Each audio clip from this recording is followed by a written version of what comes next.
යුද්ධය අවසන් කරපු 5 දෙනෙන් කෙනෙක්ම මම කියලානේ කිව්වේ. මේ පිම්පියන්ට ඇඳුම් අන්දන්න යන ඇඳුම් හොයලා දෙන ඒක ඒ නිසා වාහන නතර කරන බස් නතර කරන මේ අමාත්‍යාංශයේ ප්‍රධානියා මේ ඇමතිවරයා අන්තිමේදී ට්‍රැෆික් සාජන් කෙනෙක්ගේ තැනටපත් වුණානේ. යන ශිල්පීන්ට ඒගොල්ලන්ට ඇඳුම් නැහැ කිව්වාම පාණ්ඩු කම්බල සෛලාසනේ මුණු වෙලා මුළු පපු කැවුත්තම මුණු වෙලානේ මේගොල්ලන්ට. දැන් මේගොල්ලෝ තමයි මේ අපිට කියන්නේ මේ යුද්ධය අවසන් කරපු 5 දෙනාගෙන් කෙනෙක්යි මම. අපිට වෙනවා මේගොල්ලෝ කරලා තියෙන යුද්ධය මොකක්ද කියන එක මේකෙන් පැහැදිලි. ඒක හැබැයි ප්‍රභාකරන් එක්ක නෙමෙයි යුද්ධ කළේ කියලා නම් බොහොම පැහැදිලි. 5 දෙනාගෙන් එක්කෙනෙක් කියන මේ අමාත්‍යවරයාගේ පුතාගේ විවාහ උත්සවය මේ හෝටලේ මේ තරුපහේ හෝටලේ මේ සංග්‍රිල්ලා එකේ පැවැත්වුවයි කියලා තමයි මේ මාධ්‍යවල පළවෙන්නේ. ඒ අන්තිමේදී මේ සතාගේ නිජබිම සොහොන් බිමක් බවට පත් කළා මේ ආණ්ඩුව. ලැජ්ජයි. ආණ්ඩුවේ අන්තේවාසික ඇම්බැට්ටේ දාලා කරන විමර්ශනයක් නෙමෙයි. අපිට අවශ්‍ය කරන ස්වාධීන විමර්ශනයක්. ලංකාවේ කන්ටේනර් වල අයිතිකාරයෙක් නැත්තම් දැන් එහෙමනම් කොහොමද මේ නව ඇතුල් වුනේ මේ මූදට? Life Traveler. දැන් අපිට මුලින්ම පේන දෙයක් තමයි මේ දවස්වල අර අපි තමයි හොඳටම කළේ කියන නාට්‍ය කණ්ඩායම මේ ආණ්ඩුවේ අපි තමයි හොඳටම කළේ කියන නාට්‍ය කණ්ඩායම මේ දවස්වල ප්‍රාසාංගික ටෙලිනාට්‍ය ප්‍රදර්ශනය කරමින් ඉන්නවා. අපිට අහන්න තියෙන එක දෙයක් තමයි දැන් තව කවුද මේ නිරූපණ ශිල්පීන්ට මෝස්තර ශිල්පීන්ට ඇඳුම් ආයිත්තන් සහ මේකප් අරන් යන්න නියමිත. මේ කැබිනට් මණ්ඩලේ අපි බලාගෙන ඉන්නේ තව කවුද පොලිමේ ඉන්නේ කියලා මේ නිරූපණ ශිල්පීන්ට මෝස්තර ශිල්පීන්ට මේ පිම්පියන්ට මේ පොලොස් කොට්ටෝරුවන්ට ඇඳුම් ආයිත්තම් මේකප් අරගෙන යන්නේ බණ්ඩාරවෙල කවුද කියලා තමයි අපි බලාගෙන ඉන්නේ. ඇත්තටම කියන්න කනගාටුයි ලංකාවේ නීතිය හා සාමය භාර අමාත්‍යාංශය ජනතාවගේ ආරක්ෂාව නීතිය හා සාමය භාර අමාත්‍යාංශය අන්තිමේදී මේ නළු නිලියන්ගේ මේ මෝස්තර නිරූපණ ශිල්පීන්ගේ මේ පිම්පියන්ගේ මේ පොලොස් කොට්ටෝරුවන්ට ඇඳුම් හඳන ඇඳුම් හොයාගෙන යන ඇඳුම් ගෙනියන මේකප් ගෙනියන අමාත්‍යාංශයක් බවට පත් වුණානේ. මේ නිලියන්ට ඇඳුම් අන්දන අමාත්‍යාංශයක් තැනටපත් වුණානේ මේ නීතිය හා සාමය භාර අමාත්‍යාංශය. මේ මාධ්‍යවල පළවෙන විදියට මේ කියන මේ අමාත්‍යවරයා මේ ප්‍රධානියා මේ දේශපාලන ප්‍රධානියා මෙයානේ මේ කිව්වේ අපි දැක්කේ ඉඳගෙන මේ යුද්ධය අවසන් කරපු 5 දෙනෙන් කෙනෙක්යි මම. යුද්ධය අවසන් කරපු 5 දෙනෙන් කෙනෙක්ම මම කියලානේ කිව්වේ. යුද්ධය අවසන් කරපු 5න් එකකි මම කිව්වා.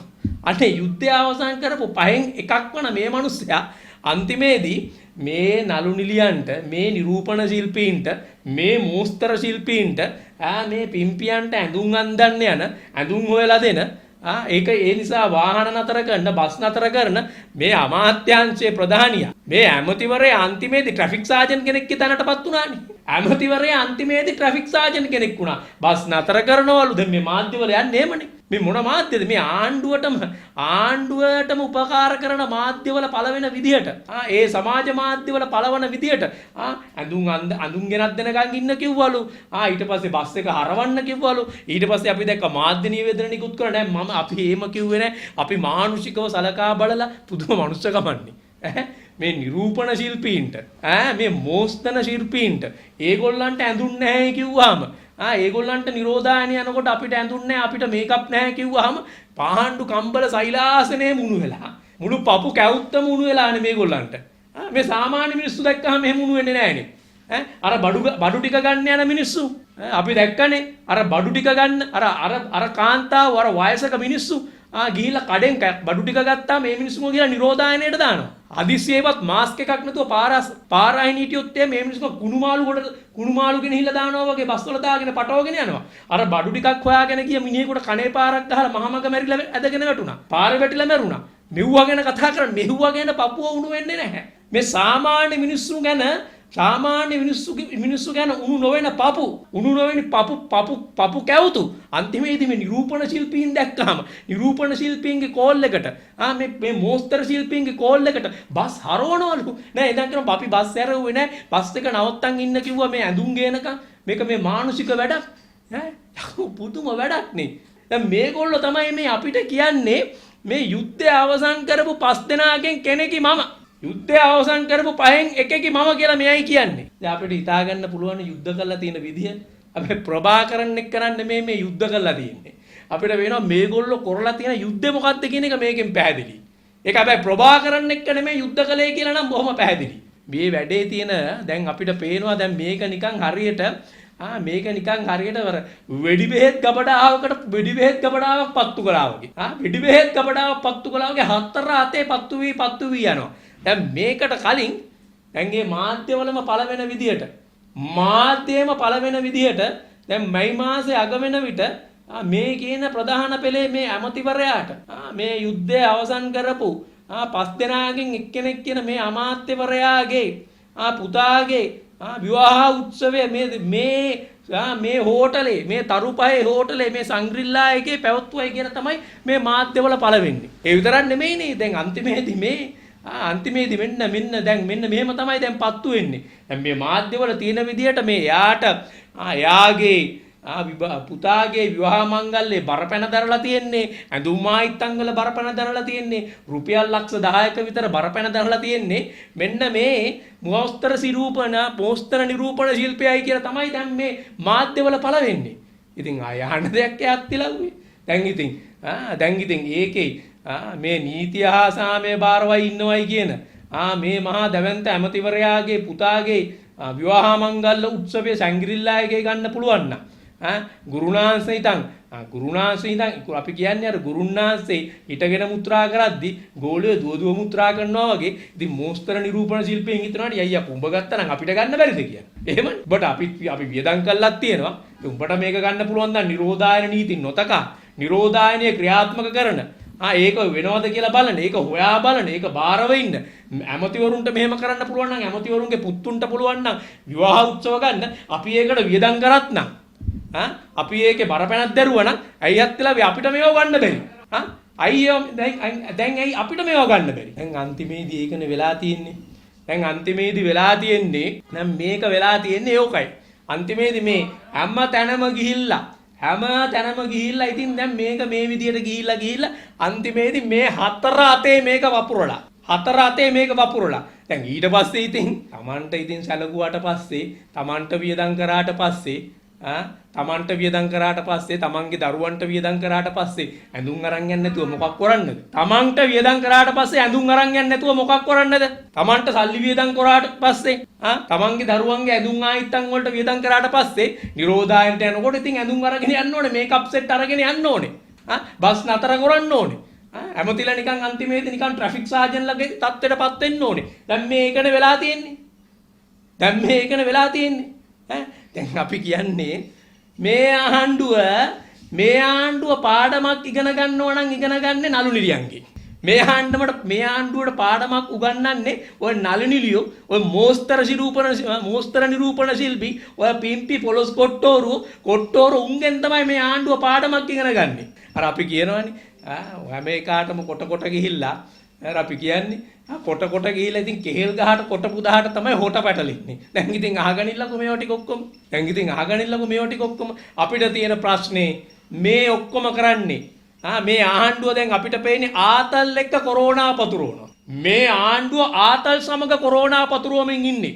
මේ ආණ්ඩුවේ ඉන්න දේශපාලන ප්‍රභූන් ඒ දේශපාලන ප්‍රභූන්ගේ අන්තේවාසිකයෝ මේගොල්ලෝ නීති දැන් අපිට පේනවනේ නීතිය කොහොමද කිව්වේ එක රටක් එක නීතියක් කියලා. හැබැයි අපි දිගින් දිගටම කිව්වා මේ ආණ්ඩුව යටතේ එක රටක්. හැබැයි නීති දෙකක් තියෙන්නේ. දේශපාලන ප්‍රභූන්ට සහ අන්තේවාසිකයන්ට එක නීතියක්. මේ රටේ අසරණ ජනතාවට, මේ රටේ සාමාන්‍ය පුරවැසියාට තව නීතියක්. අපි ඒක තමයි දැක්කේ. නිරෝධායන නීති කොහොමද නැවුනේ? ළඟ නවල කොහොමද නීති කඩ කරලා කොහොමද මේ දේශපාලන ප්‍රභූන්ගේ අන්තේවාසිකයෝ මේ නිරෝධායන නීති කඩ කරමින් කටයුතු කරන ආකාරය. ඒක තමයි මේ අත් වෙලා තියෙන ඉරණම. අපිට පේන්නේ ඒක. ඒ නිසා අපි බලාගෙන ඉන්නේ මොනවද දැන් ගන්න ක්‍රියාමාර්ග? දැන් පුළුවන්ද? දැන් මේ විදිහට නීතිය හා සාමය බාර අමාත්‍යාංශය පොලිසියට පුළුවන් ද සාමාන්‍ය මිනිස්සුන්ට ඇඟිල්ල දික් කරන්න? මාස්ක් එකක් දාන් ඉන්නේ නැති මිනිස්සු මාස්ක් එකක් දාගෙන ඉන්නතෝ පාරේ අයින් ඉන්න මිනිස්සු, බඩු ටිකක් ගන්න යන මිනිස්සු, බෙහෙත් ටික ගන්න යන මිනිස්සු, කෑම ටික හොයන්න යන මිනිස්සු, ඒ මිනිස්සුව කුදලගෙන යනවා නම් මේ අමුවේ මේ අමුවේ දේශපාලන ප්‍රභූන් නීති කඩලා මේ මාධ්‍ය කියන විදිහට ශැංග්‍රිලා එකේ වගේ මේ මහා හෝටල් වල Tamanගේ සාද පවත්වනවා නම් විවාහ උත්සව පවත්වනවා නම් මේවට විරුද්ධව ගන්න ක්‍රියාමාර්ග මොකද්ද? මේ ඇමතිවරු තවදුරටත් මේ අමාත්‍ය මණ්ඩලවල තියාගන්නවත් අපි අහන්නේ නීතිය ක්‍රියාත්මක වෙනවා නම් සමට නීතිය ක්‍රියාත්මක වෙනවා නම් මේ අමාත්‍යවරුන්ට තවදුරටත් මේ ඇමතිකම් දැරීමේ හැකියාවක් තියෙනවා. ඇමතිකම් දැරීමේ හැකියාවක් තියෙනවා. ඒ අයට ඕනනම් කියන්න මේ ඇමතිකම් දාලා ගිහිලා නිලියන්ට ඇඳුම් අඳන්න. මේකප් සෙට් අරගෙන යන්නේ ඒගොල්ලන්ගේ වෙනම කාර්යයක්, ඒගොල්ලන්ගේ පුද්ගලික වැඩක්. හැබැයි මේ රටේ මෙවැනි අනතුරක් තිබේදී, මෙවැනි වසංගත තත්ත්වයක් තිබේදී මේ රටේ ජනතාව බරපතල පීඩාවකට පත් වෙලා ඉන්න මොහොතක තමන්ට එදා වේල කන්න බැරුව මිනිස්සු ඇවිද ඉන්න මොහොතක, එදා වේල කන්න බැරුව ඉන්න රටක ශැංග්‍රිලා එකේ උත්සව පවත්වන, විවාහ උත්සව පවත්වන මේ දේශපාලන ප්‍රභූන් සහ ඔවුන්ගේ අන්තේවාසිකයෝ මේ කොරෝනා නීති කඩ කරමින් මේ කටයුතු කිරීමට එරෙහිව නීතිය ක්‍රියාත්මක විය යුතුයි. මේ අයට තවදුරටත් මේ රටේ ජනතාවගෙන් පඩි ගන්න තනතුරු දරන්න බෑ. ඒගොල්ලන් නළු නිලියන්ගේ මෝස්තර නිරූපණ ශිල්පීන්ගේ පඩි ගන්නවා නම් වෙනම දෙයක්. ඒගොල්ලන්ගෙන් දේවල් ගැනීම වෙනම දෙයක්. ඒගොල්ලන්ගේ අනුග්‍රහය යටතේ කටයුතු කිරීම වෙනම දෙයක්. හැබැයි මේ රටේ ජනතාවගෙන් පඩි ගන්නවා නම් ඒගොල්ලන්ට නීති කඩ කරමින් ආතල් සමග කොරෝනා පතුරු වීමේ හැකියාවක් නැහැ. ඒ සම්බන්ධයෙන් නීතිය ක්‍රියාත්මක විය යුතුයි. ඒ වගේම එක පැත්තකින් මේ ජීවාණුහරණය කරපු පෝර ගෙන්නනවා කියන ඇමතිවරු ඉන්නවා. අනිත් පැත්තෙන් බලන්න කොච්චර නරුමයෝද කියනවනම් අපිට නැව ගිරුණත් කමක් නැහැ. නැව පොළොව මැලව නැව මූද පතුලටම ගියත් කමක් නැහැ. අපිට කොහොම හරි කීයක් හරි හම්බ වෙනවනේ. අර වාසුදේව නානායක්කාර වගේ අය කියනවා ඉඳගෙන කටේ තොලේ නොගෑවි කියනවා. ඒකත් මේ වෙලේ හොඳ දෙයක්. නැව ගිනි ගත්ත එකක්. ඒ කියන්නේ මාසෙකට සැරයක් අපි නැවක් ගිනි තියාගත්තොත් රට ගොඩ යන්න පුළුවන්. දැන් මේ නරුමයෝ කියන විදිහට මේවා මිනිස්සු කියන දේවල් නෙමෙයිනේ. බලන්න අර ඊයේ පෙරේදා වෙන විට ඊයේ මාධ්‍යවල පළ වෙනවා ඒ සමුද්‍රයේ අවට කොතරම් ජීවීන් ප්‍රමාණයක් විනාශ වෙමින් තිබෙනවද? සමුද්‍ර ජීවීන්ට අත් වෙලා තියෙන ඉරණම කැස්බෑවු 10ක්, කැස්බෑවන් 10ක් විතර ඊයේ වෙන විට ගොඩ ගහලා තියෙනවා. ඩොල්ෆින් කෙනෙක් ගොඩ ගහලා තියෙනවා. ඒ මූදු ජීවීන්, ඒ මත්ස්‍යයන් මෙරි යනවා. එතකොට මේ වගේ බරපතල අනතුරක් දැන් අත් වෙමින් තිබෙන්නේ. දැන් අපි දැක්ක දීවර ජනතාව දිගින් දිගටම කියන ඔය පෙනෙන ටික, ඔය මූදට ගොඩ ගහන ටික. හැබැයි දියබේ තියෙනවා. දියබේ ඉන්නවා සත්තු මෙරි යනවා. ඒවා තාම ගොඩ ගහලා නැහැ. එතකොට ඒවා ගොඩ ගහන්න නැතුව මේ අපිට පේන දෙක, මේ පේන ටිකෙන් අපේ හදවත කඩන් වැටෙනවා. මේක මනුස්ස ලෝකයක්ද කියලා හිතෙනවා. මේ කැස්බෑව කියලා කියන්නේ මහා දුර්ලභ ගණයේ සතෙක්. කැස්බෑව විතරක් නෙමෙයි මේ මුහුදු ජීවීන් සියල්ලක්ම අපිට සම්පත. ඒ සම්පත මේ සතාගේ නිජබිම, මේ සතාගේ මේ උරුමය. ඒ අන්තිමේදී මේ සතාගේ නිජබිම සොහොන් බිමක් බවට පත් කළා මේ ආණ්ඩුව. ලැජ්ජයි. මොකද්ද මේ කරපු නරුම වැඩේ? ඒ නරුම වැඩේ කරලා නරුම වැඩේ කළා හෘද සාක්ෂියක් නැතුව ඇමතිවරුන් මේ රටේ බලවත් ඇමතිවරු විෂයබාර ඇමතිවරයා කියන්නේ අපිට සල්ලි ගන්න එක තමයි හිතන්න ඕනේ. සල්ලි අරගත්තට වැඩක් තියනවද මිනිහෝ? සල්ලි වලින් පුළුවන් ද හිලාව කරන්න මේ සතුන්ගේ, මේ ජීවීන්ගේ, මේ පරිසරයේ වටිනාකම තමුන් නැහැලට කීයක් හරි හම්බ කරගත්තා වෙන්න පුළුවන්. තමුන් නැහැල සාක්කුවල කීයක් හරි දාගනි. හැබැයි මේක ගොඩ ගන්න පුළුවන්ද? අවුරුදු 50කට 60කට ගොඩ ගන්න බෑ කියලා තමයි සමුද්‍ර පරිසරවේදීන් කියන්නේ. ඒ නිසා අපිට දැනෙන්නේ මේකත් එක්තරා විදියක කුමන්ත්‍රණයක්ද කියන බරපතල සැකය අපිට දිගින් දිගටම තියෙනවා. ඒ නිසා අපි කියන්නේ මේ පිළිබඳ ස්වාධීන විමර්ශනයක් අවශ්‍යයි. මේ නිසා ආණ්ඩුවේ අන්තේවාසිකයෝ දාලා විමර්ශනයක් නෙමෙයි. ආණ්ඩුවේ අන්තේවාසිකයෝ ඇම්බැට්ටයෝ දාලා කරන විමර්ශනයක් නෙමෙයි. අපිට අවශ්‍ය කරන ස්වාධීන විමර්ශනයක්, ජාත්‍යන්තර මට්ටමේ විමර්ශනයක් කරන්න අවශ්‍යයි. මේ සමුද්‍රයට කරපු හානිය, මේ බටහිර වෙරළ තීරයට කරපු හානිය පිළිබඳව. ඒක මැනිය හැකි හානියක් නෙමෙයි. ඒකට මුදලින් ලන්සු තියන්න බෑ කරපු හානිය. ඒක පිළිබඳ බරපතල සැකයක් තියෙනවා. දැන් අද වන විට අපිට තවත් සැකයක් මතුවෙන දෙයක් තමයි. දැන් මේ නෞකාව ලංකාවට ඇතුල් වීමේදී කිව්වේ මේ ලංකාවේ කන්ටේනර් වගයක්. ලංකාවටත් කන්ටේනර් වගයක් බාන්න නියමිතයි කියලා. එහෙමනේ කිව්වේ. කන්ටේනර් වගයක් තිබෙනවා ලංකාවට අයිති. එතකොට දැන් ඒ කන්ටේනර් වල අයිතිකාරයා කවුද? දැන් අපි රජයේ එළිදරව් කරන්න ඕනේ මේ මුහුද තීරයට ලංකාවේ මුහුද තීරයට මේ නැව ඇතුළුනේ යම්කිසි විදියකට අපෙත් කන්ටේනර් වගේක් මේකේ මේ බහලුම් වගේක් තියෙනවා. ඒ බහලුම් ගොඩ බාන්න නම් ඒ බහලුම් වල අයිතිකාරයා කවුද? එන්න බෑ. අයිතිකාරයෙක් ඉන්න බෑ. දැන් මේක ගිනි අරගෙන සම්පූර්ණයෙන්ම විනාශ වුණා. එතකොට ලංකාවේ බහලුම් වල අයිතිකාරයා කවුද? එයා ඇවිල්ලා දැන් තමන්ගේ අයිතිය ප්‍රකාශ කරාද? එයා යාගේ පාඩුව ගැන කතා කළාද? දැන් අපිට තාමත් මාධ්‍ය වලින් දැනෙන්නේ නැහැ. මාධ්‍ය වලින් අහගන්න දෙයක් නැහැ. මාධ්‍ය වලින් අපිට දැනගන්න බෑ. මාධ්‍ය වලින් කියවන්න ලැබෙන්නේ නැහැ. කවුද ලංකාවේ බහලුම් වල අයිතිකාරයා? ලංකාවේ කන්ටේනර් වල අයිතිකාරයා කවුද? ලංකාවේ කන්ටේනර් වල අයිතිකාරයෙක් නැත්තම් දැන් එහෙමනම් කොහොමද මේ නව ඇතුළුනේ මේ මුහුදට? අපේ මුහුදු සීමාවට ඇතුළුනේ කොහොමද? ඒ කියන්නේ අපිට කිසිම වැඩක් නැත්තම් අපිට බාන්න දෙයක් නැත්තම් අපේ කන්ටේනර් නැත්තම් මේකේ මොන පදනමකින්ද අපේ මුහුදට ඇතුළුනේ? අපේ මුහුදට ඇතුළුනේ ඇයි? ඒතර මේ පිළිබඳව ආණ්ඩුව එළිදරව් කරන්න ඕනේ. කවුද අපේ රටේ මේ බහලුම් වල අයිතිකාරයා කියන්නේ? අපිට එහෙම දෙයක් තාම අහන්න ලැබෙන්නේ නැහැ. ඒ නිසා තමයි දිගින් දිගටම මේ පිළිබඳ සැක සංකාවන් මතුවලා තියෙන්නේ. මේ පිළිබඳව සැක සංකාවන් දිගින් දිගටම මතුවෙමින් තිබෙන්නේ මේ නිසා. ඒ නිසා අපි කියන්නේ මේ පිළිබඳව ජාත්‍යන්තර මට්ටමේ විමර්ශනයක් අවශ්‍යයි. ජාත්‍යන්තර මට්ටමේ විමර්ශනයක් අවශ්‍යයි. මේ වන විට රටට අත්වෙමින් තිබෙන ඉරණම දිහා බැලුවහම මුහුදු තීරයට අත්වෙමින් තිබෙන ඉරණම දිහා බැලුවහම අපිට පේනවා මේ රජය ආවට පස්සේ මේ රජය ආවට පස්සේ හතර වටෙන්ම විනාශයන් අපි අත්දැක්කේ. මහමුද විනාශය, රට මැද සිංහ රාජ්‍යයට ඇති කරපු විනාශය, ගංගා ඇලදොලට ඇති කරපු විනාශය, වනාන්තර වලට ඇති කරපු විනාශය, නීති වෙනස් කරලා චක්‍ර ලේඛන අහෝසි කරලා ඇති කරපු විනාශය.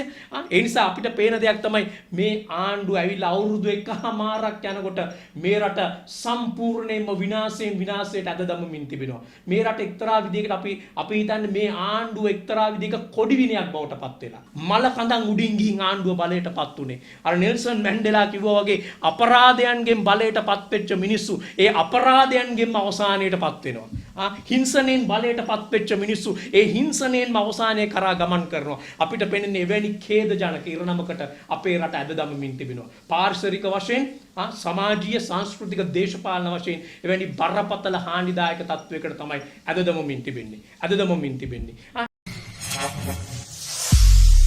Life Traveler